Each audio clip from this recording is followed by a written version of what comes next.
اپنے بچوں کا تو حق ہے، تو بیوی اور بچوں کے تو شریعت کے دائرے میں تصرف اور اقتدار کو رکھتا ہے۔ بچوں کو تو بول سکتا ہے یہ جانور کٹ، بال مت کٹا، انسان کی طرح کٹا۔ بیوی کو تو یہ بول سکتا ہے کہ یہ بغیر نقاب کے باہر مت جاؤ، نقاب پہن کے باہر جاؤ۔ کلکم راعٍ وکلکم مسئول عن رعیتہ۔ پہلا اسٹیپ ہے جرم کو ہاتھ سے روکنا، اس میں جنگیں شامل ہیں، جس میں 150 جنگیں ہمارے نبی صلی اللہ علیہ وسلم نے لڑی، جس میں 50 میں بذات خدا آپ شریک تھے اور 100 میں اپنا نائب بنا کر کسی نہ کسی صحابی کو بھیجا۔ دوسرا اسٹیپ آتا ہے اگر یہ نہ ہو سکے تو زبان سے روکے، اے بھائی شراب مت پی، یہ ہے زبان سے روکے۔ اے بھائی یہ جیت لے کے آپ جا رہے ہیں یہ حرام ہے، نکاح کریں، یہ ہے جرم کو ہاتھ سے روکے۔ اپنی بیٹی کو بولے یہ جو آپ بیف لے کے گھوم رہی ہو نا یہ حرام ہے، اپنی بہن کو بولے اس سے نکاح کریں، جرم کو ہاتھ سے روکنا۔ یہ بھی نہ ہو سکے that is the last stage of ایمان، اور دل سے برا جاننا، ذالک اضعف الایمان، اس میں تفضیل ہے، اس میں تفضیل لاسٹ درجے کے لیے آتا ہے، اس سے نیچا کفر شروع ہوتا ہے۔ سب سے کمزور دل سے برا جاننا، اور جو دل سے برا جانتا ہے جرم اس سے ختم نہیں ہوتا، وہ تو اس کے ایمان کی سلامتی ہے، ورنہ جرم کے اس جو سے ختم ہوتا ہے تو ہاتھ سے یا زبان سے۔ اپنے ایمان کی سلامتی اس میں ہے کہ حرام کو حرام جانے اور حلال کو حلال جانے۔ تقریر کا یہ طریقہ نہیں تھا جو موجودہ زمانے میں رائج ہے۔ میں کچھ تقریروں کی مثال دوں آپ کو۔ میں ایک تقریر جانتا ہوں جو 3 لائن کی تقریر ہے، اور 3 لائن کی تقریر سننے کے بعد 7000 کے مجمع پر عشق مصطفیٰ کا وہ نشہ جاری ہوا تھا کہ 800 سال تک کفر کی چھاتی پر اسلام کا جھنڈا لہراتا تھا۔ وہ تقریر یہ تھی ایھا الناس این المفر البحر من ورائکم والعدو امامکم ولیس لکم واللہ الا الصدق والصبر۔ میرے دوستو کہاں جاؤ، سامنے دشمن پیچھے سمندر ڈالفن بلو ویل سارے، سوائے اعلائے کلمہ حق کے there is no option, no chance, no way, no street, no path, no any option۔ یہ جملہ سننے کے بعد جو 7000 کا مجمع تھا کشتی میں ماچس جلائے اور اس کے بعد جو جنگ لڑے، اسپین میں 800 سال تک ہم ہی کامیاب اور غالب تھے۔ ایک اور تقریر ہے جس کو سننے کے بعد لوگ توبہ کر کے نہیں اٹھتے تھے، بلکہ خشیت الہی سے روح جسم کو چھوڑ دیتے، روح جسم سے نکل جاتا ہے۔ جلسے کے اینڈ میں لوگوں کی لاشیں اٹھائی جاتی ہیں، کبھی 2 کبھی 5 کبھی 10 کبھی 15۔ یہ جلسہ غوثیہ تھا، مقرر خصوصی شیخ عبد القادر جیلانی ہوا کرتے تھے۔ وہ جو پہلا والا جلسہ تھا اس کے مقرر خصوصی حضرت طارق بن زیاد رضی اللہ تعالیٰ عنہ ہوا کرتے تھے۔ حضرت عمر فاروق اعظم وغیرہ بھی تقریر کرتے تھے، نام بھی عمر بن خطاب تھا۔ تقریر کا طریقہ یہ تھا، وہ تقریر کر رہے تھے، لوگوں بین بار بہت زیادہ رکھتے کچھ کم رکھتے۔ تقریر سے نیچے اترے، خاتم نے دامن پکڑ لیا، قرآن شریف میں آیا وَآتَيْتُمْ إِحْدَاهُنَّ قِنطَارًا، مہر میں مال کثیر دیا ہے۔ تو اللہ مال کثیر کا ذکر کر رہا اور اب مال قلیل کی بات کر رہا۔ حضرت عمر جیسے خطیب آدمی جن کی خطابت سے متاثر ہو حضرت عثمان غنی نے پہلے خطبے کے بعد کہا میرے خاندان میں کوئی خطیب نہیں، اور یہ جملہ کہہ کے بیٹھ گئے تھے عثمان غنی، پہلی بار خلیفہ ہونے کے بعد خطبہ دیا تھا۔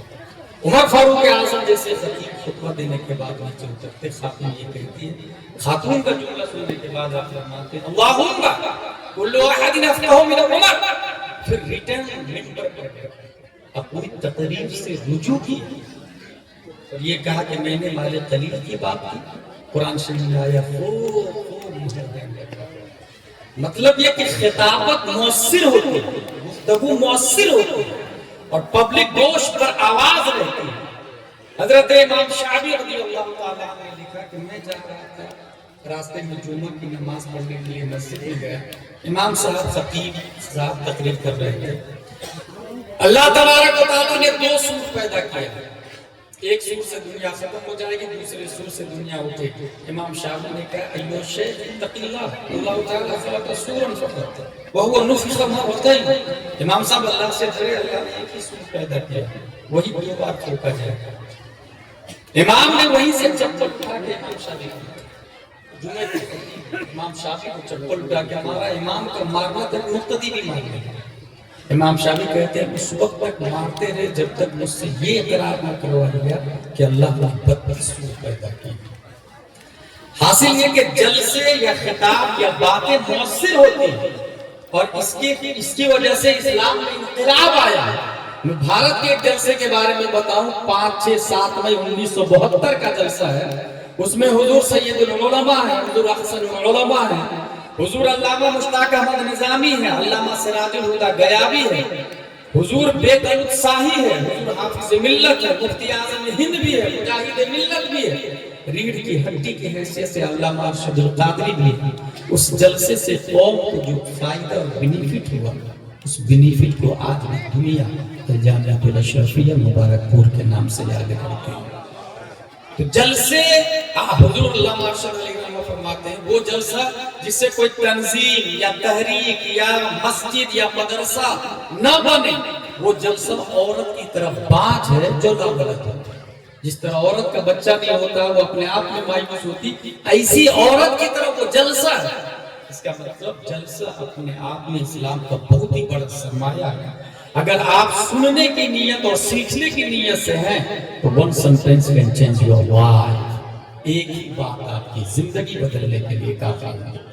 حضور صلی اللہ علیہ وسلم نے فرمایا جرم کو ہاتھ سے یہ نہ ہو سکے تو زبان سے، یہ بھی نہ ہو سکے that is last stage of ایمان، دل سے برا جانا۔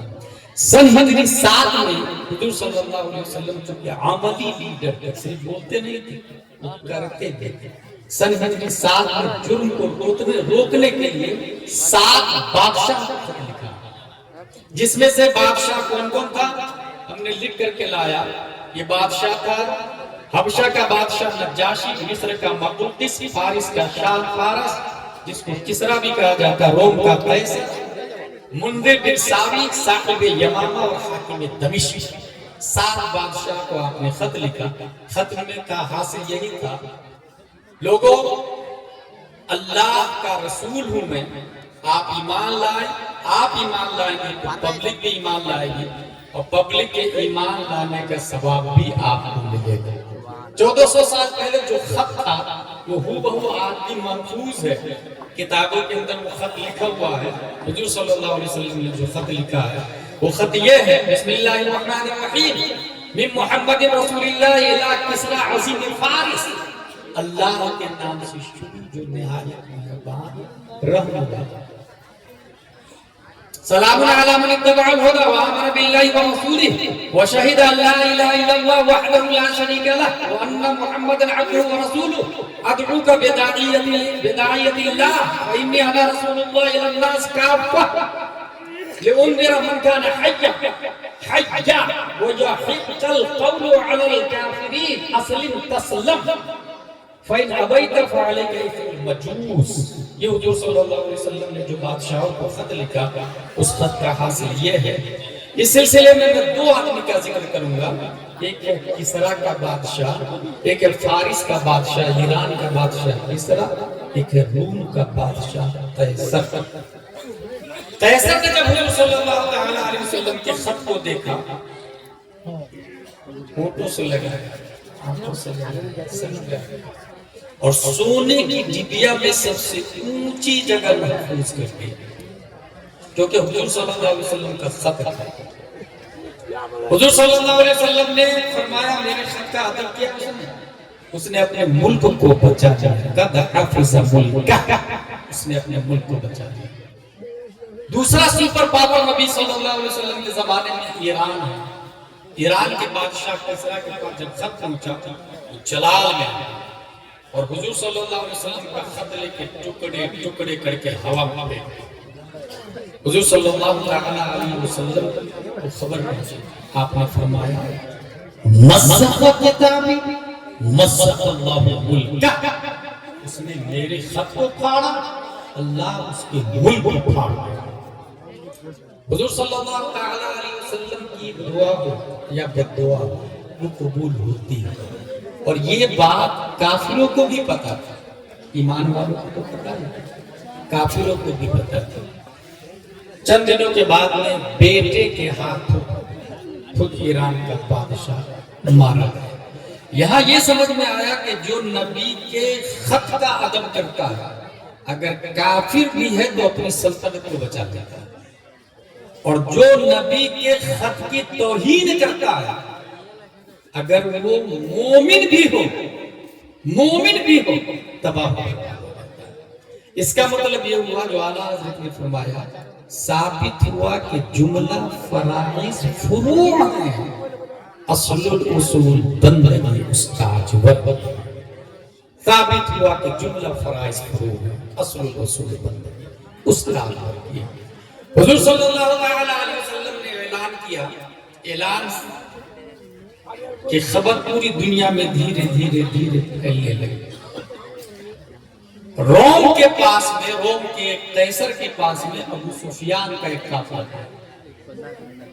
ابو سفیان کا مطالبہ کیا، پتہ چلا کہ یہ مکہ شریف سے قافلہ آیا ہوا، کہا ہم نے سنا ہے کہ ایک شخص نبوت کا اعلان کر رہا ہے۔ کہا ہاں، تم میں جو سب سے زیادہ نسب میں ان کے قریب ہے وہ میرے پاس آ جائے، میں ان کے بارے میں کچھ پوچھوں گا،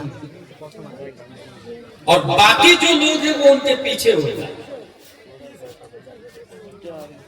بقیہ لوگوں سے یہ کہہ دیا اگر یہ سچ بولے تو تم تائید کرتا، اگر یہ جھوٹ بولے تو تم بتا رہا مجھے یہ جھوٹ بول رہے ہیں۔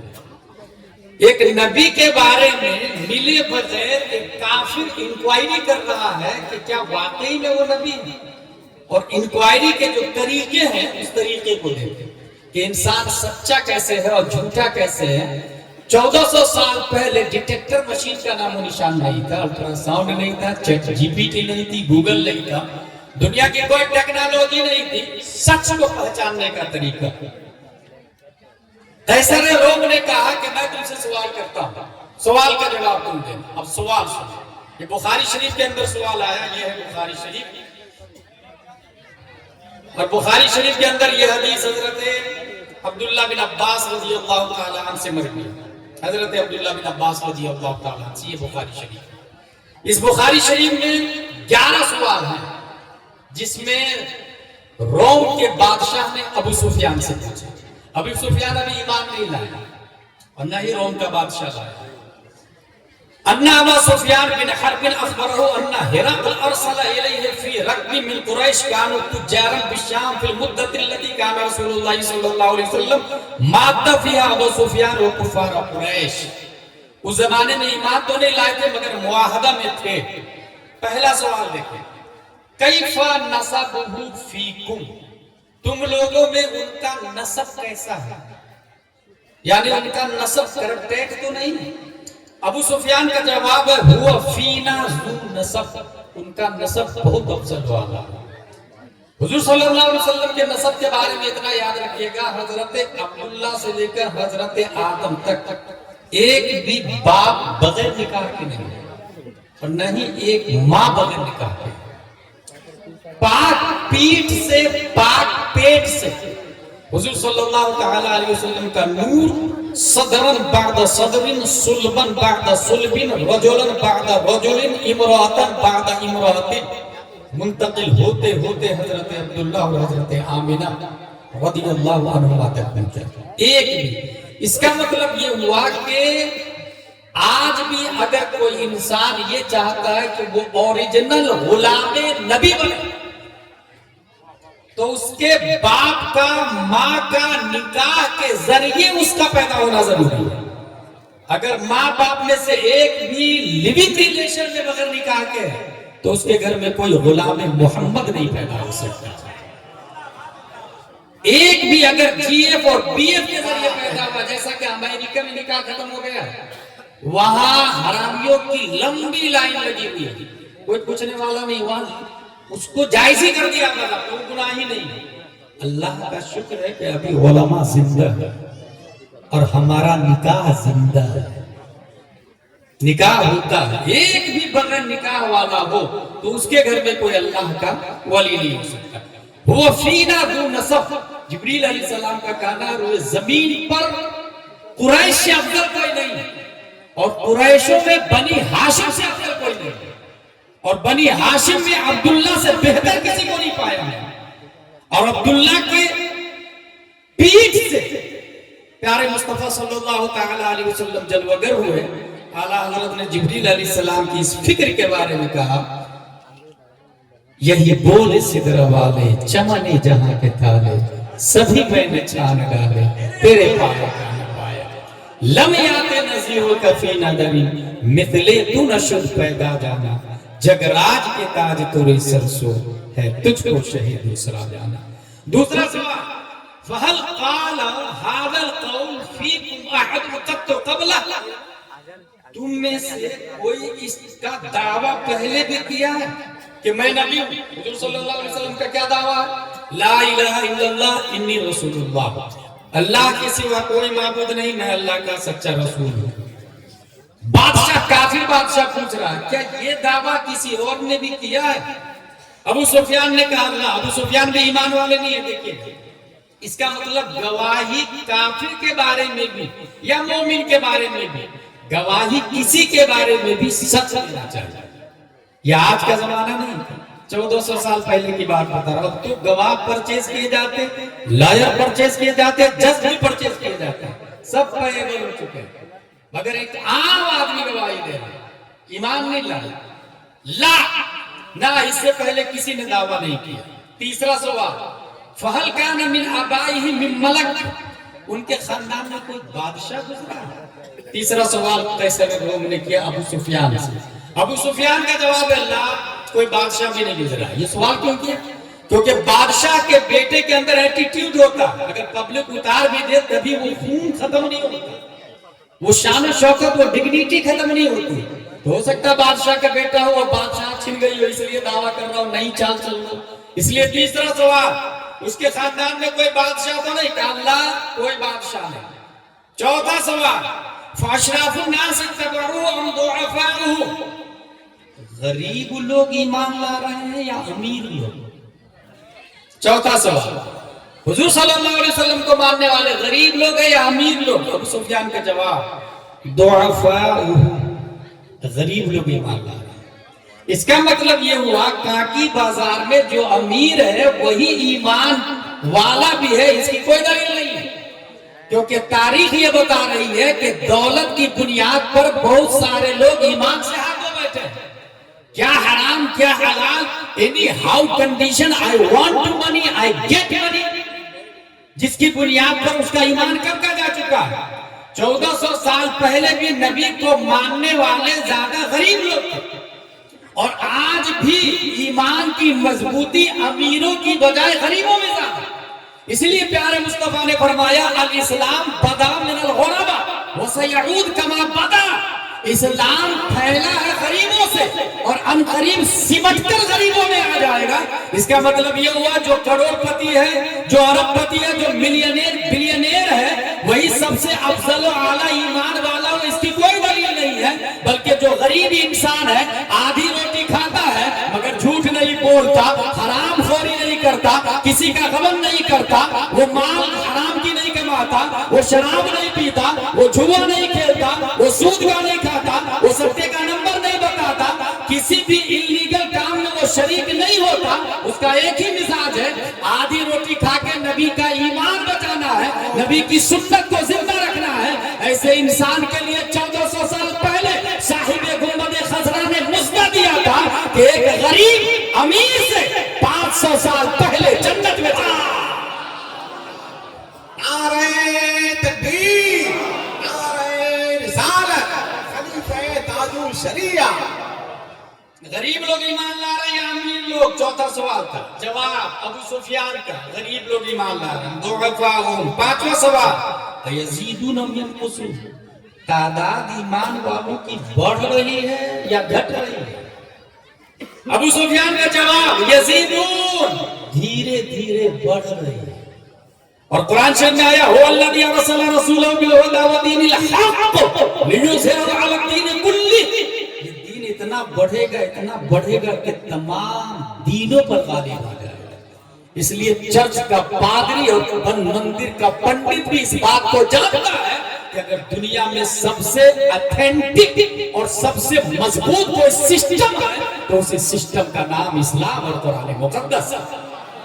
اگر کوئی بہترین لیڈر ہے تو اس لیڈر کا نام the great محمد رسول اللہ صلی اللہ علیہ وسلم. دھیرے دھیرے بڑھ رہے ہیں. چھٹواں سوال فَهَلْ يَرْتَدُّ أَحَدٌ مِّنْهُمْ سَخْطَةً لِّدِينِهِ بَعْدَ أَن يَدْخُلَ فِيهِ. ایمان میں داخل ہونے کے بعد، یہ سب بخاری کے الفاظ یاد رکھیے، ایمان میں داخل ہونے کے بعد کوئی ریٹرن بھی ہوتا ہے، دوبارہ دین سے پھرتا بھی ہے. ابو سفیان کا جواب لا، گویا ابو سفیان کا تیور کہہ رہا تھا پھرنا تو بڑی بات ہے. امیہ بن خلف اگر بری طریقے سے مارے بھی تو بلال بن کے جوتی کے نیچے تپتی ہوئی ریت پر بھی دین سے پھرنا تو بڑی بات ہے. احد کا نعرہ نہیں چھوٹا. اللہ ایک ہے، اللہ ایک ہے. گویا بلال کا تیور بول رہا ہے کہ جان دے سکتا ہوں مگر دین سے پھر نہیں سکتا ہوں، مصطفیٰ کا یہ دیا ہوا نظام نہیں دے سکتا ہوں. اور یہیں پر ایک بات سمجھ میں آ رہی ہے، روئے زمین کا سب سے گھٹیا آدمی ابو جہل، امیہ بن خلف ہے، عتبہ ہے، شیبہ ہے. سب سے گھٹیا وہ ہے جس نے نبی کو مانا یا پھر وہ جس کو نبی نے مانا. امیہ بن خلف گھٹیا لوگوں میں ہے، گھٹیا لوگوں میں. اس کے گھٹیا جوتی کے نیچے، گھٹیا مکان کا گھٹیا مالک کی جوتی کے نیچے، یعنی تذلیل مکانی حضرت بلال کے ساتھ میں ہو. تذلیل مکانی پیارے مصطفیٰ صلی اللہ علیہ وسلم نے اسی مکے میں، مدینہ شریف میں نہیں، اسی مکے میں افضل گھر خانہ کعبہ ہے اور افضل گھر کے مالک ہمارے نبی صلی اللہ علیہ وسلم. سب سے گھٹیا آدمی دیکھیے گا ابو جہل اینڈ کمپنی، اور اس کی جوتی کے نیچے بلال ہے. حضور صلی اللہ علیہ وسلم سب سے افضل گھر کے افضل مالک، افضل گھر کی چھت کے اوپر رکھ کے کہا اللہ اکبر کا نعرہ لگاؤ ہے بلال، تاکہ دنیا والے دیکھ لیں جو سب سے گھٹیا گھر کے مالک کی جوتی کے نیچے تھے باعتبار مکان کے، اس کو کعبہ کی چھت پر اللہ کے گھر کے اوپر اٹھا دیا اور باعتبار رتبہ کے جنت میں اپنے آگے ان کی جوتی کی آواز حضرت مصطفیٰ نے سنا. حضور صلی اللہ علیہ وسلم. تو ایمان سے پھرنے کی بات آپ کرتے ہیں. یہیں پر وہ لوگ جو 1000-2000 میں ووٹ بیچ دیتے ہیں وہ اپنے بارے میں جائز ہے، جو چند روپیوں کی خاطر یہ نہیں دیکھتے کہ دیندار ہے یا نہیں ہے. میرے لیے، میری لڑکی کے لیے امیر لڑکا ڈھونڈنا، یہ وہ لوگ سماعت کریں اس بات کو جس کے دماغ میں بھوت سوار ہے، دنیا کی دولت کا خبت سوار ہے. وہ سب کچھ دنیا کو سمجھ رہے ہیں، انہیں پتا ہی نہیں کہ دنیا، اگر میں یہیں پر حسن رضا کر بخاری صاحب کے بہترین ادیب اور بہترین عالم ہے، مچھر کون خریدے گا 5 روپے میں؟ کوئی خریدے؟ آپ لوگ کہیں گے آج نونسنس، آج bullshit, what are you saying, کیا بول رہے تم؟ مچھر بیچ رہے ہیں، کوئی نہیں خریدے گا. مگر حدیث شریف کے اندر آیا پوری دنیا کی قیمت مچھر کے پر برابر بھی نہیں. اسی دنیا کے لیے لوگ مرے جا رہے ہیں. میں مچھر بیچ رہا ہوں، پورا مچھر تو کوئی خریدنے کو تیار نہیں 5 روپے، اور زمین کے لیے مارے جا رہا ہے، کھیت کے لیے مرا جا رہا ہے، گھر کے لیے مرا جا رہا ہے، دولت کے لیے مرا جا رہا ہے. مچھر خریدنے والے کو بھی ابھی کہا جا رہا ہے. جبکہ حدیث شریف کے اندر آیا، حدیث قدسی ہے. حدیث قدسی کا مطلب بات اللہ کی زبان مصطفیٰ کی. اللہ فرما رہا پوری دنیا کی ویلو مچھر کے پر برابر بھی نہیں ہے. جب مچھر کے پر برابر بھی نہیں ہے، اس چیز کو صحابہ نے سمجھا، اس لیے جوتی کی نوک پر دولت کو رکھا اور محبت مصطفیٰ کو آنکھوں کا سرما بنایا. کیا کوئی داخل ہونے کے بعد نکلتا مرتد ہوتا؟ کلا.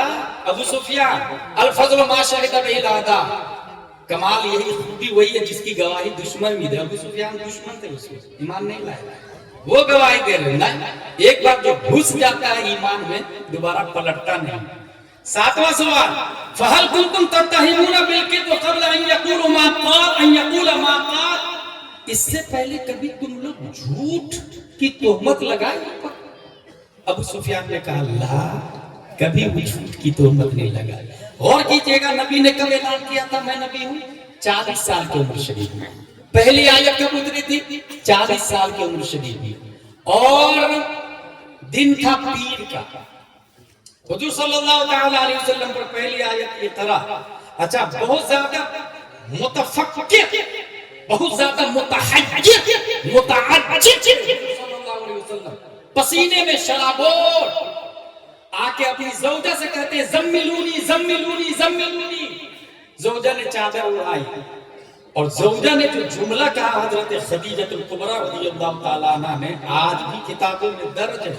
وہ فرماتی ہے واللہ لا یخزیک اللہ ابدا، اللہ آپ کو رسوا نہیں کرے گا. انک لتصل الرحم وتحمل الکل وتکسب المعدوم وتعین علی نوائب الحق وتقری الضیف. کیونکہ آپ صلہ رحمی کرتے ہیں، بے کسوں کے کس ہیں، بیچاروں کے چارہ ہیں. آپ ناداروں کے لیے کفالت کا سامان مہیا کرتے ہیں، مہمان نوازی کرتے ہیں اور امر مشکل میں حق پر ڈٹے رہتے ہیں. اللہ آپ کو رسوا نہیں کرے. یہ 5 صفتیں حضرت خدیجہ نے روایت کی حضور صلی اللہ علیہ وسلم کے حوالے سے.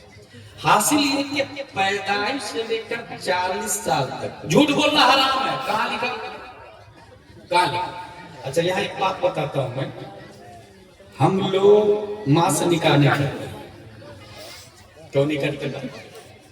اس لیے نہیں کرتے کہ معاشرہ نہیں کرتا ہے، یا اس لیے نہیں کرتے کہ قرآن میں آیا حرام ہے.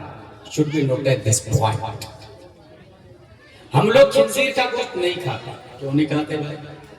معاشرہ میں حرام.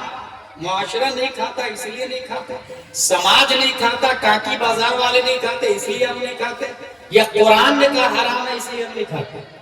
جن کے پاس دین کی تھوڑی بہت بھی سوجھ بوجھ ہوگی تو وہ یہ جواب دے گا کہ قرآن میں آیا حرام. کیونکہ اسلام معاشرہ سے نہیں چلتا. معاشرہ اسلام سے چلتا، اسلام سماج سے نہیں چلتا، اسلام لوگوں کے نظریات و خیالات سے نہیں چلتا. اس کا مطلب کیا ہوا؟ ماں سے نکاح کرنا حرام، بہن سے نکاح کرنا حرام، یہ قرآن میں آیا. حرمت علیکم امہاتکم و بناتکم و اخواتکم. خنزیر کا گوشت کھانا حرام قرآن میں آیا. حرمت علیکم المیتۃ والدم ولحم الخنزیر. اب میرا کہنا یہ ہے کہ اسی قرآن میں آیا جھوٹ بولنا حرام ہے. لعنت اللہ علی الکاذبین.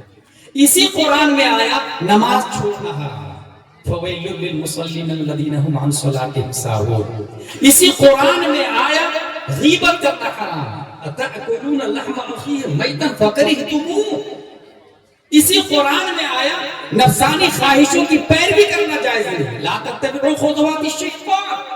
اسی قرآن میں آیا نبی کی آواز سے اپنی آواز کو اونچی کرنا جائز نہیں. لا ترفعوا اصواتکم فوق صوت النبی.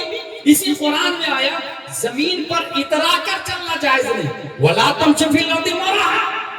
اب ہم بہن سے نکاح نہیں کر رہے مگر جھوٹ بول رہے ہیں. اس کا مطلب بعض آیتوں پر عمل ہے، بعض آیتوں پر عمل نہیں. That is not true. That is not fact. That is not true. یہ سمجھنے والی بات ہے کہ اگر ہم حرام سے بچتے ہیں اس لیے کہ قرآن نے حرام کہا تو یہ تمام حرام سے بچنا چاہتے ہیں. جھوٹ بولنا حرام. اور آیت کب اترنا شروع ہوئی؟ نبی کی عمر جب 40 سال کی تھی. سوال یہ پیدائش سے لے کر 40 سال تک نبی کس حساب سے چل رہے ہیں؟ قرآن تو آیا ہی نہیں. قرآن تھا، نازل نہیں ہوا تھا. یاد رکھیے گا یہ فلاسفہ اور معتزلہ کا کہنا ہے کہ قرآن مخلوق ہے. ہمارا عقیدہ ہے قرآن مخلوق نہیں، اللہ کی صفت. قرآن ہے، لوح محفوظ پر ہے. نازل کب ہونا شروع ہوا؟ نبی کی عمر شریف 40 سال کی تھی. تو پیدائش سے لے کر 40 سال تک نبی کس حساب سے چل رہے تھے؟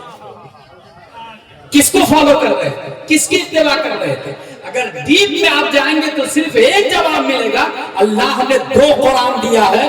ایک قرآن کا نام مصطفیٰ ہے، دوسرے قرآن کا نام جو 2 کشتی کے درمیان ہے. وہ دنیا کے اور نظام ہوگا، وہ اور مذہب ہوگا، وہ اور سسٹم ہوگا، وہ اور ضابطہ ہوگا. جہاں تھیوری پہلے دی جاتی ہوگی، پریکٹیکل بعد میں دیا جاتا ہوگا. یہ نظام الہی ہے، اللہ کا دیا ہوا دین اسلام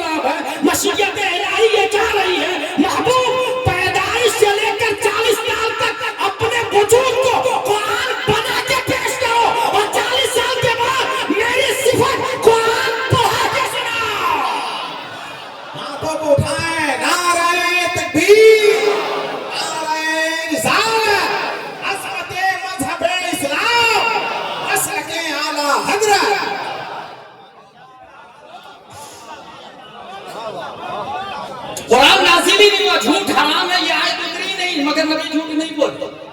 اور یہ کون بول رہا ہے؟ نبی کے بچے نہیں بول رہے ہیں، نبی کے رشتہ دار نے. ابو سفیان ایمان بھی نہیں لائے. الفضل ما شہد به الاعداء. اس کا مطلب یہ ہوا کہ جھوٹ بولتا ہے نا اس کا بھروسہ نہیں کیا. اسی وجہ سے ایک انسان نماز بھی پڑھتا ہے، داڑھی بھی شریف ہے، لیکن جھوٹ اللہ لینا بولتا ہے مجھ سے چاند دیکھا. دارالعلوم اہل سنت ضیاء العلوم کے پاس آئے، مفتی صاحب میں نے چاند دیکھا. شریعت بولتی ہے اس کی گواہی معتبر نہیں. اچھا کچھ اتنے نالائق جھوٹے لوگ ہیں وہ دادا گیری کرتے میری گواہی لینی پڑے گی، میں چاند دیکھ کر کے آیا ہوں. یہی لوگ دین کو یہی لوگ تباہ، یہ لوگ تباہ کرتے. بھائی آپ کے حساب سے دین نہیں چلے گا، بخاری کے حساب سے دین چلے گا، مسلم کے حساب سے دین چلے گا. اگر اس نے بول دیا کہ فاسق کی گواہی معتبر نہیں ہے، آپ نے چاند دیکھا نا تو آپ کے لیے ہے نا آپشن. شریعت یہ کہہ رہی کہ آپ اکیلے روزہ رکھیں، لیکن دعوت القضا میں آپ کی بات معتبر نہیں ہوگی، اندر قضا معتبر نہیں ہوگی. آپ کے لیے روزہ کا حکم ہے مگر آپ کی باتوں پر اعلان کر دیا نہ، کیونکہ ماضی میں آپ جھوٹ بول چکے ہیں. اللہ عرف بالکذب اتهم بالصدق. جو انسان جھوٹ میں مشہور ہو جائے وہ سچ میں بھی متہم ہوگا. یہ ہمارے نبی ہے، پیدائش سے لے کر 40 سال تک جھوٹ نہیں بولے، تب جب جا کے بولے میں اللہ کا رسول ہوں تو قیصر روم نے بھی مانا، ابو سفیان نے بھی مانا. ارے نبی تو ہمارے نبی ہے. ابو بکر صدیق کو صداقت کی بنیاد پر صدیق اکبر کہا جاتا ہے. ان کے بارے میں کتابوں میں یہ آیا، کسی جنگ سے آپ لوٹ رہے تھے، ایک خاتون نے دامن پکڑ لیا، حضور حضور میرا بیٹا کہاں ہے؟ صدیق اکبر نے فرما دیا آپ کا بیٹا پیچھے آ رہا ہے. تاریخ میں یہ آیا اس کے بچے کا انتقال ہو چکا تھا مگر قدرت الہی یہ چاہ رہی تھی میرا صدیق کبھی جھوٹ نہیں بولا ہے، آج جھوٹا ہو جائے گا، اس لیے جھوٹا نہیں ہونا چاہیے. اس کے بچے کو زندہ کر کے رب قدیر نے صدیق اکبر کے پیچھے چلا دیا. نعرہ تکبیر، نعرہ رسالت. سچ بولے، مضبوطی سے سچ کا دامن تھام لے. کاروبار میں حضور اس کے بغیر کام نہیں چلتا. غلط کس نے بول دیا کام نہیں چلتا؟ دنیا میں سب سے بہترین بزنس مین ماضی میں اگر کسی کو جانتا ہوں میں علماء میں امام اعظم ابو حنیفہ. 500 سے زیادہ ورکر تھے حسن بھائی، 500 سے زیادہ ورکر ان کے انڈر ٹیکنگ میں تھے، مگر اتنا بہترین سچائی کا نظام تھا کہ اگر کوئی کپڑا عیب والا بغیر بتائے بیچ کر آ جاتے تو واپس بھیج دے اپنے ورکر کو. عیب کا پیسہ واپس کر کے عیب دیکھا، عیب دیکھا اس کو. کون کہتا سچائی کی بنیاد پر کام نہیں چل سکتا؟ بھائی سچ ہی میں کامیابی ہے. النجات فی الصدق کا لفظ ہے. سچ بول کے تو تھوڑی دیر کے لیے برا لگے گا نا، سچ بول کے سچ کی بنیاد پر بھروسہ ہوتا. ہمارے نبی کی سچائی تھی. یہی وجہ ہے کہ پیدائش سے لے کر 40 سال تک آپ نے جھوٹ نہیں بولا، اعلان نبوت کیا. 8واں سوال، فہل یغدر، کیا کبھی وہ اعلان نبوت سے پہلے کسی کو دھوکہ دیا؟ 11 سوال ہے نبی کے بارے میں. کیا اعلان نبوت سے پہلے کبھی کسی کو دھوکہ دیا؟ ابو سفیان کا جواب ہے تم تو کبھی بھی کسی کو دھوکہ نہیں دیا. ہمارے نبی فرماتے ہیں جو کسی کو دھوکہ دے وہ ہم میں سے ہے ہی نہیں. ہم میں کتنے لوگ ہیں جو ادھار لے کے یہ تمنا کرتے کہ وہ مر جائے تو پیسہ ہی بچ جائے گا. بہت سارے لوگ لینے کے بعد نیت ہی کر لیتے ہیں کہ دینا نہیں ہے یار، اس پر دائیں بائیں کرنا.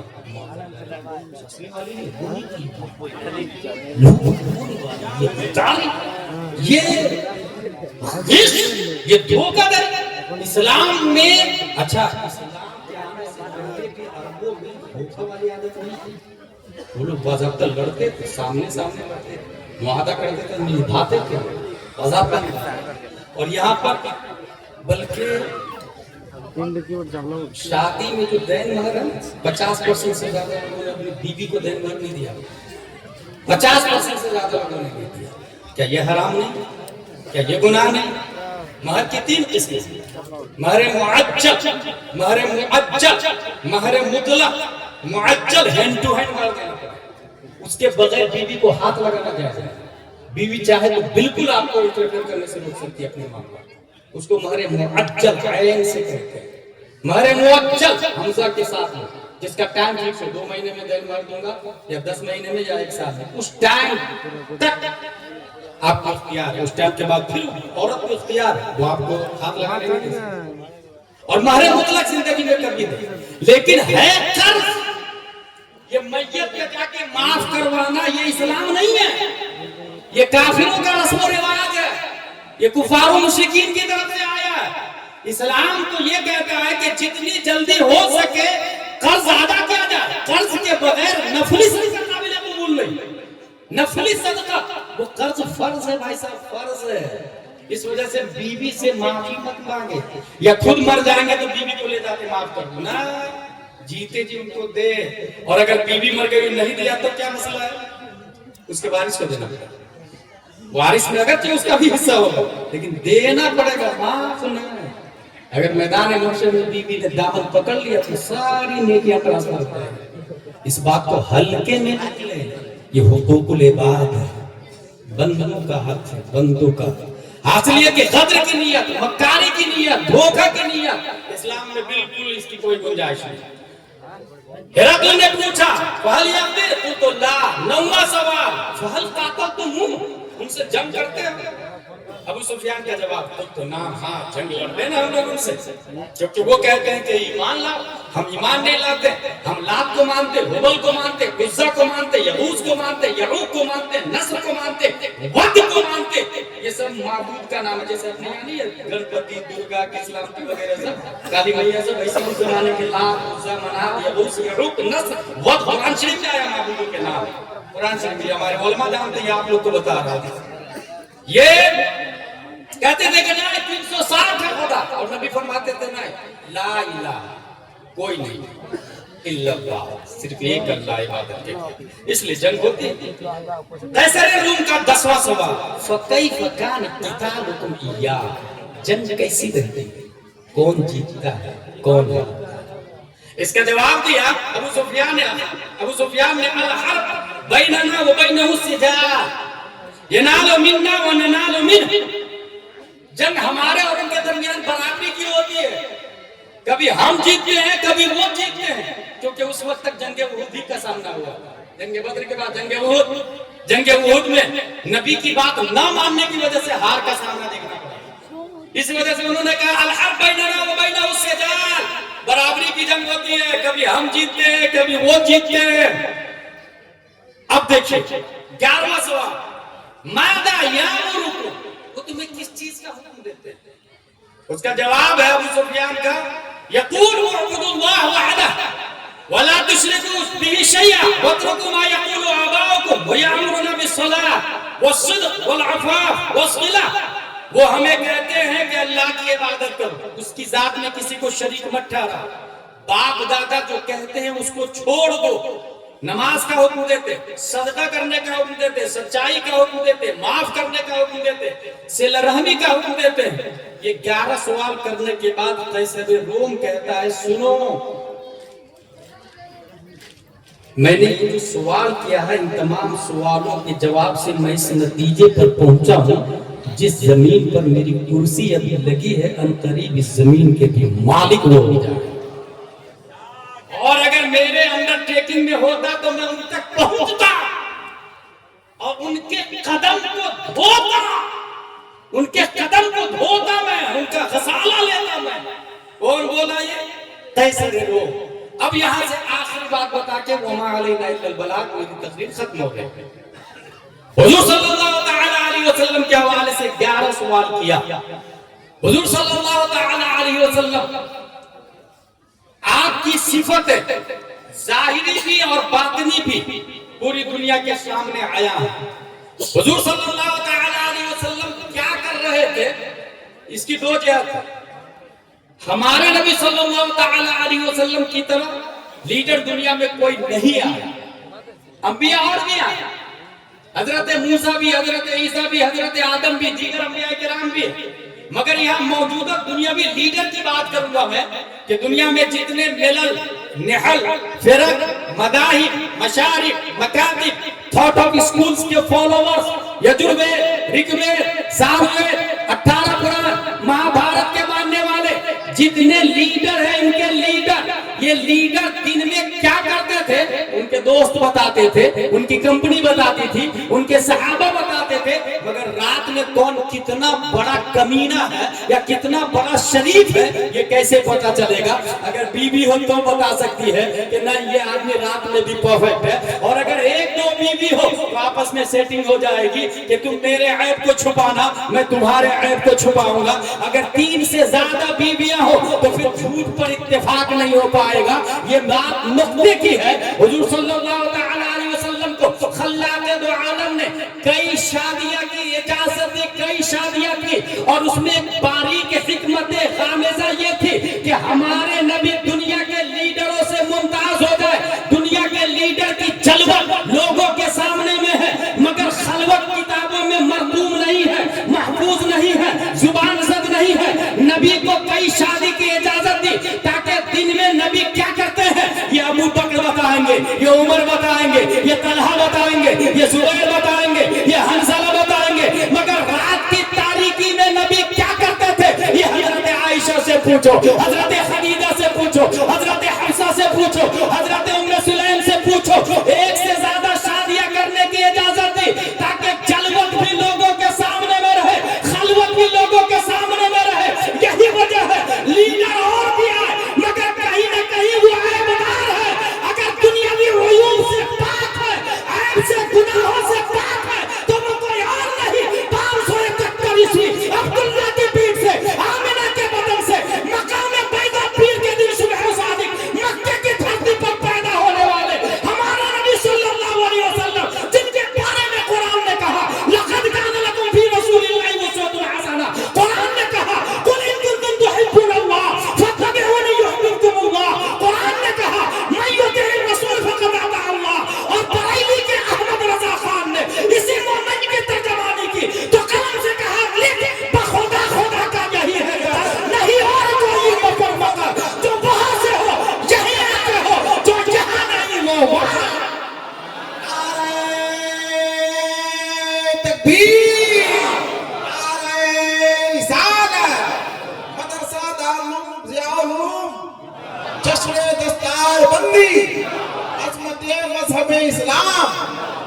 لہذا ہمارے نبی رول ماڈل صرف مومنوں کے لیے نہیں، کافر کے لیے بھی رول ماڈل، اور وہ بھی اگر نبی کی اتباع کرے تو فائدہ ملتا ہے، نبی کی پیروی کرے تو فائدہ ملتا ہے، بھلے نہیں فائدہ ہو لیکن فائدہ ملتا ہے۔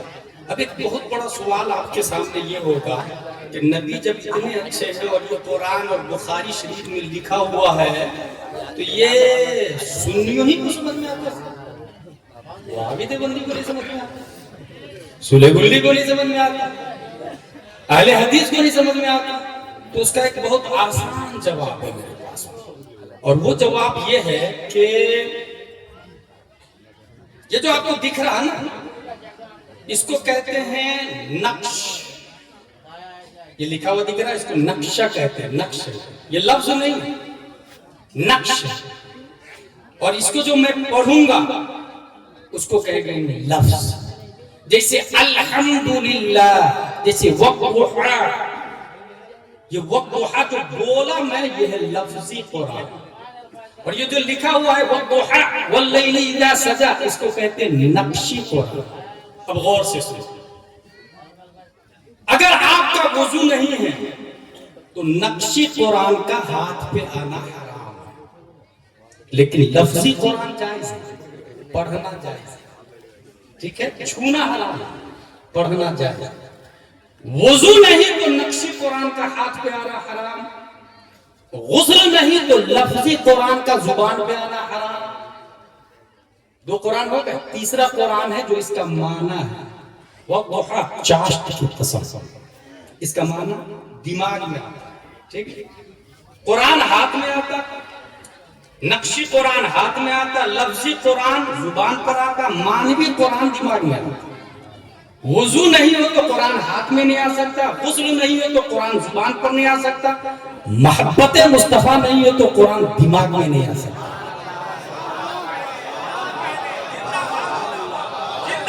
چھونے کے لیے وضو کرنا ہوگا، پڑھنے کے لیے غسل کرنا ہوگا، سمجھنے کے لیے محبت مصطفیٰ کرنی ہوگا۔ اب بات سمجھ میں آئی، ابو الاعلیٰ مودودی کو قرآن سمجھ میں کیوں نہیں آیا، رشید احمد گنگوہی کیوں نہیں سمجھ پایا، قاسم نانوتوی کیوں نہیں سمجھ پایا، خلیل احمد امبیٹوی کیوں نہیں سمجھ پایا، نذیر احمد قاسمی کیوں نہیں سمجھ پایا؟ کیونکہ وضو بھی تھا، غسل بھی تھا، مگر محبت مصطفیٰ نہیں تھی، اس لیے قرآن نہیں سمجھ میں آیا۔ قرآن سمجھا ہے غوث اعظم نے، محبت مصطفیٰ ہے، اعلیٰ حضرت نے سمجھا محبت مصطفیٰ ہے، تاج الشریعہ نے سمجھا محبت مصطفیٰ ہے، اور آج بھی حضور محدث کبیر قرآن سمجھ رہے ہیں کیونکہ محبت مصطفیٰ ہے۔ کھڑے ہو جائیں، نعرہ تکبیر، نعرہ رسالت، سرکار مدینہ کانفرنس، مرکز اہل سنت بریلی شریف، عشق محبت، عشق محبت۔ سب لوگ جواب دیں، سب لوگ شریف ہے تاج الشریعہ، خاندان اعلیٰ حضرت کے چشم و چراغ، پیر طریقت، رہبر شریعت حضور الشاہ مفتی عمران رضا خان صاحب اللہ سمنانی کیا تشریف لا رہے ہیں۔ ذرا ہاتھوں کو اٹھا کر استقبال کریں، نعرہ تکبیر، نعرہ رسالت، عشق محبت، عشق محبت، پستی پستی کریا کریا، خاندان اعلیٰ حضرت، چشم و چراغ خاندان اعلیٰ حضرت، چشم و چراغ خاندان اعلیٰ حضرت حضور الشاہ عمران رضا خان صاحب قبلہ، حضور الشاہ سمنانی میاں صاحب قبلہ، خلیفہ تاج الشریعہ، خلیفہ محدث کبیر، شیخ الاسلام آف نیپال، علامہ مفتی غلام جیلانی ازہری صاحب قبلہ، جشن دستار بندی، دارالعلوم ضیاء العلوم، نعرہ تکبیر، نعرہ رسالت۔ بیٹھ جائیں۔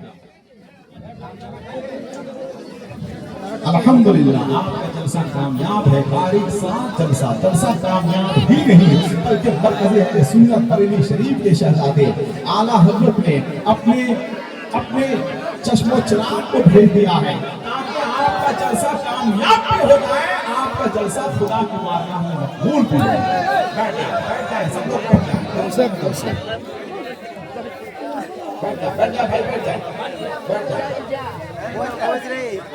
جائیں، سب لوگ بیٹھ جائیں۔ سید سبور علی صاحب،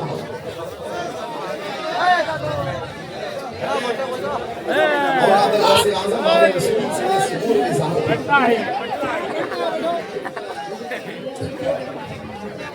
ارے بھائی کچھ لوگ پیچھے نیچے چلے جاتے ہیں تو بڑا کرم ہوتا، کچھ لوگ نیچے چلے جائیں بھائی، بڑا کرم ہوگا، دو چار نیچے چلے جائیں، بڑا کرم ہوگا معذرت کے ساتھ، کچھ لوگ نیچے چلے جائیں۔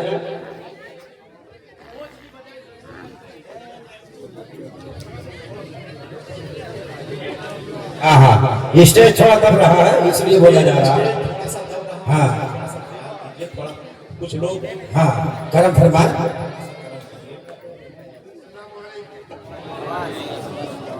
حضرت نے آپ کی خدمت میں سلام عرض کیا ہے، لوگ سب لوگ محبت سے جواب دیں، وعلیکم السلام۔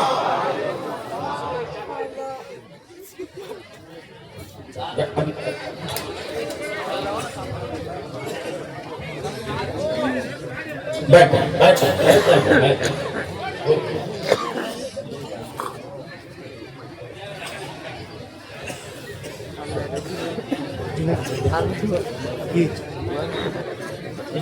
جاننا ہے لاسٹ সামনে তো হিসাব আছে হিসাব তৈরি করবে না বলে কিছু কথা বলি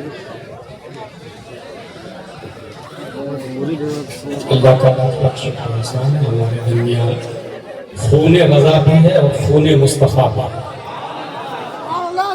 جس جلسے میں علماء مسلک اعلیٰ حضرت وہ جلسہ کامیاب ہے، اور جس جلسے میں خاندان اعلیٰ وہ کامیاب پر کامیاب ہے، اور کامیابی کی دلیل یہی ہے کہ ان کے آباء و اجداد نے امت محمدیہ پر حساب عظیم کیا۔ اللہ تبارک و تعالی ہزاروں رحمتیں نازل فرمائے اور ان کا سایہ ہم لوگوں پر دراز فرمائے۔ درود شریف پڑھے اللہم صلی علی سیدنا و مولانا محمد و آلہ وسلم صلاۃ و سلام علیکہ یا رسول اللہ. گفتگو کا تتمہ چل رہا ہے میرا. لفظی قرآن، نقشی قرآن بغیر وضو کے حرام، لفظی قرآن بغیر غسل کے حرام، معنوی قرآن بغیر محبت مصطفیٰ کے حرام. بات سمجھ میں آ گئی. ابو العلا مودودی اور ذاکر نائک کو قرآن اس لیے سمجھ میں نہیں آتا کہ وضو ہے، غسل ہے، عشق مصطفیٰ نہیں ہے. عشق مصطفیٰ تاج الشریعہ کو ہے، اس وجہ سے ان کو قرآن سمجھ میں آتا. حضور محدث کبیر کو ہے، اس لیے ان کو قرآن سمجھ میں آتا. تو بات یہ ہوئی کہ قرآن تو ادھر بھی، قرآن ادھر بھی. رد المحتاج دیوبند میں بھی ہے، بریلی شریف میں بھی ہے. فتاوی ہندیہ سہارنپور میں بھی ہے، بریلی شریف میں بھی ہے. وقایہ دیوبند میں بھی ہے، بریلی شریف میں ہے. عالمگیری دیوبند میں، بریلی شریف میں. نہایہ دیوبند میں، بریلی شریف میں. درر، شرح، کنز، دقائق، بحر محیط، سمرقندیہ، وسیع، تفسیر ابن عباس، جلالین، بیضاوی، یہ تمام تراث اور متون کی کتابیں دیوبند میں بھی ہے، بریلی میں بھی ہے. فرق یہ ہے، وہ یہ کہتا ہے نبی مر کے مٹی میں مل گئے، اور یہ کہتے ہیں تو زندہ ہے واللہ، تو زندہ ہے واللہ. میری چشم عالم سے چھپ جانے والے، کتابیں دونوں طرف ہے، قرآن دونوں طرف ہے، تفسیر دونوں طرف ہے، تشریح دونوں طرف ہے، حاشیہ دونوں طرف ہے. فرق یہ ہے، دیوبند یہ بولتا ہے نبی کو اپنی پیٹھ پیچھے کی خبر نہیں ہے، اور بریلی یہ کہتا ہے ان پر کتاب اتری تبیان لکل شیء، تفسیر جس میں معبر و معبر قبر کی ہے. سر عرش پر ہے تیری نظر، دل فرش پر ہے تیری گزر. ملکوت و ملک میں کوئی شے نہیں وہ جو تجھ پر آیا نہیں. تمام کتابیں دونوں طرف ہے، قرآن دونوں طرف ہے، دیوبند میں بھی اور بریلی میں بھی. فرق یہ ہے، دیوبند والے یہ کہتے ہیں نبی اپنی بیٹی فاطمہ کو جہنم کی آگ سے نہ بچا سکے تو امت کو کیا بچائیں گے. اور بریلی یہ کہتا ہے ایک میں کیا، میرے اسی کی حقیقت کتنی، اس سے سوالات کو کافی اشارہ دے. نعرہ تکبیر، نعرہ رسالت، مرکز اہل سنت بریلی شریف.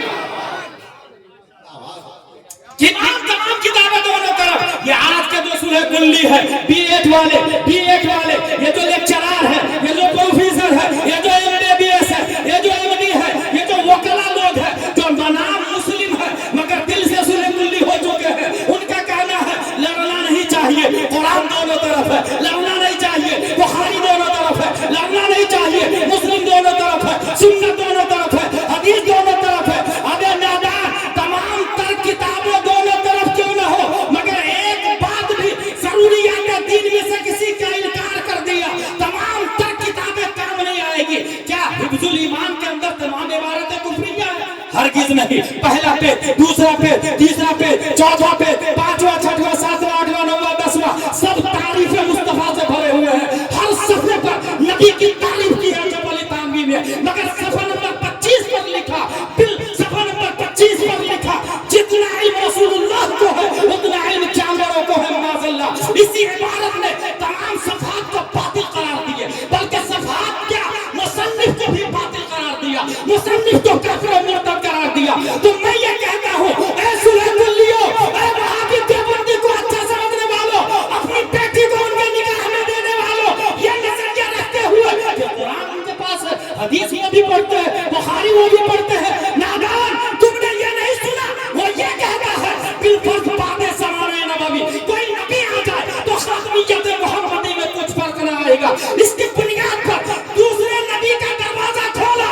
غلام احمد قادیانی نے پاکستان میں دیکھا دروازہ کھلا ہوا ہے، گھر سے انٹری ماری اور کہا میں اللہ کا نبی ہوں، میں احمد ہوں، میں موعود ہوں، میں ہی احمد ہوں، میں اللہ کا نبی ہوں. تو تمام کتابیں ہیں مگر نبوت کے بارے میں یہ عقیدہ ہے. پر عقیدہ جو ان کا یہ تھا، اور بریلی والوں نے جب دیکھا تو یہ کہا وہی ہے اول، وہی ہے آخر، وہی ہے ظاہر، وہی ہے باطن، اسی کے جلوے، اسی سے ملنے، اسی سے اس کی طرف ہے.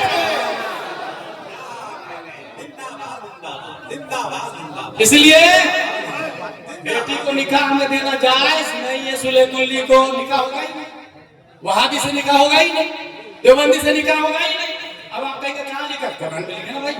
لا تنكحوا المشركات حتى يؤمنوا بالله تو مشرک کا لفظ آیا بھائی مشرک سے مراد وہاں مشرک ہی نہیں کافر بھی ہے مشرک سے مراد مشرک ہی نہیں کافر بھی ہے اس کی دوسری دلیل دوں میں آپ کو ان اللہ لا یغفر ان یشرک بہ قرآن شریف میں تو یہ آیا اللہ مشرک کو معاف نہیں کرے گا پھر آپ کیا کہیں گے ان کافروں کے بارے میں جو بت کی پوجا نہیں کرتے مگر ضروریات دین کا انکار کرتے ہیں کیا وہ جہنم میں نہیں جائیں گے جائیں گے کہاں لکھا اسی آیے سے شرک سے مراد کفر بھی داخل ہے اس میں شرک میں کفر بھی داخل ہے اس لیے اپنی بیٹی کو سن سے ملا اور میں تو یہ کہتا ہوں یہاں پر رشتہ ڈھونڈنے کے لیے سب سے اچھے گھر تلاشیے نا اور سب سے اچھا گھر پوری دنیا میں مسجد ہے تو مسجد میں جا کے اپنی بیٹی کے لیے داماد ڈھونڈے مسجد میں جا کے اس کے بعد دوسرے نمبر پر سب سے اچھا گھر مدرسہ ہے مدرسے میں جا کے اپنی بیٹی کے لیے داماد ڈھونڈے اور ایک چیز میں لکھ کے دے سکتا ہوں اگر آپ کا داماد حافظ عالم قاری مفتی ہے تو ایٹ لیسٹ وہ شرابی نہیں ہو سکتا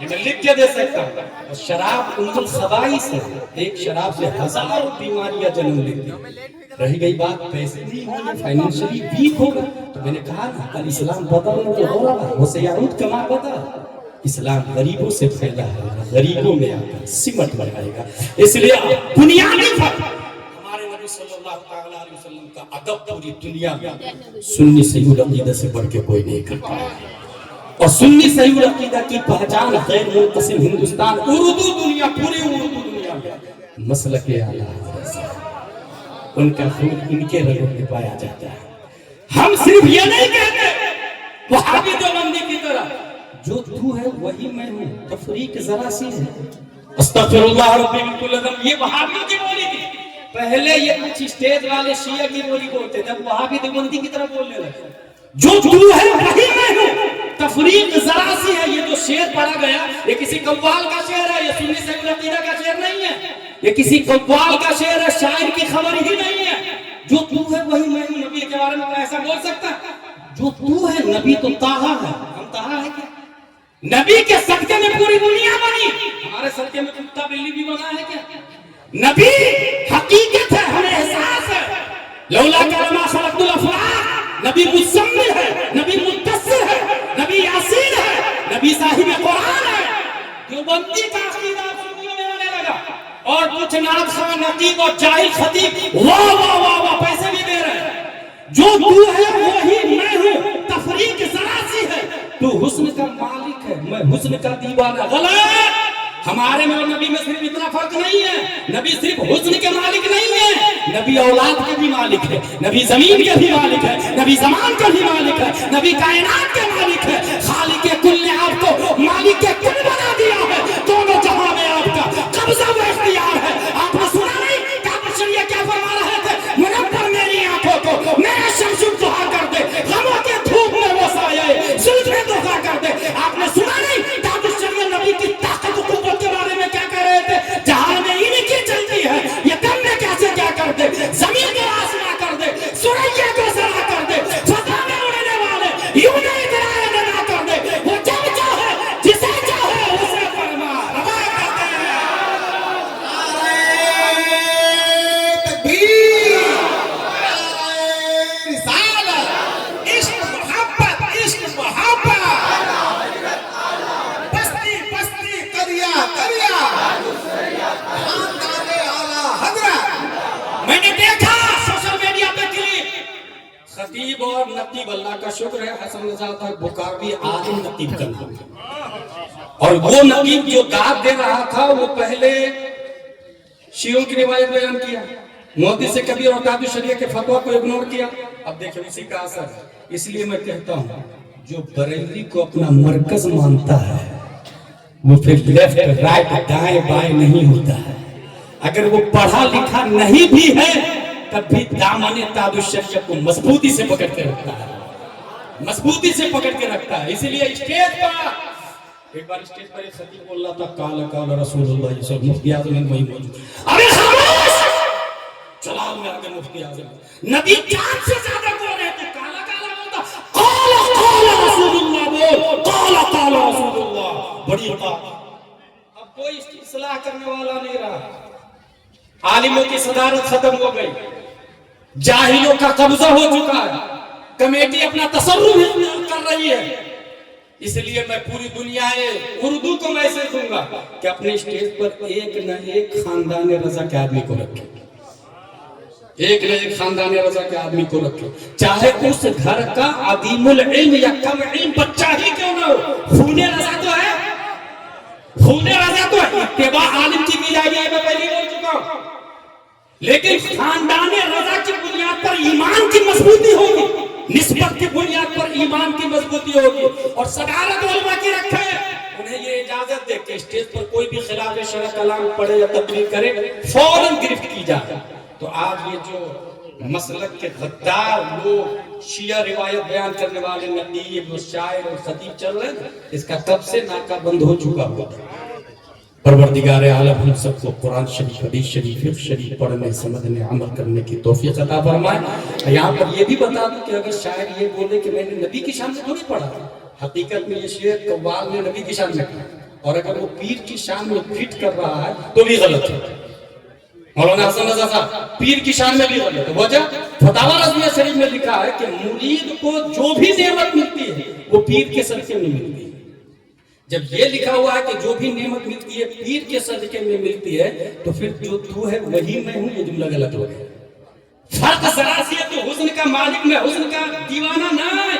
جب فتاوی رضویہ میں یہ لکھا اور یہ شعر پیر کے بارے میں ہے، تو پیر کے صدقے میں اللہ نے ہر نعمت دی۔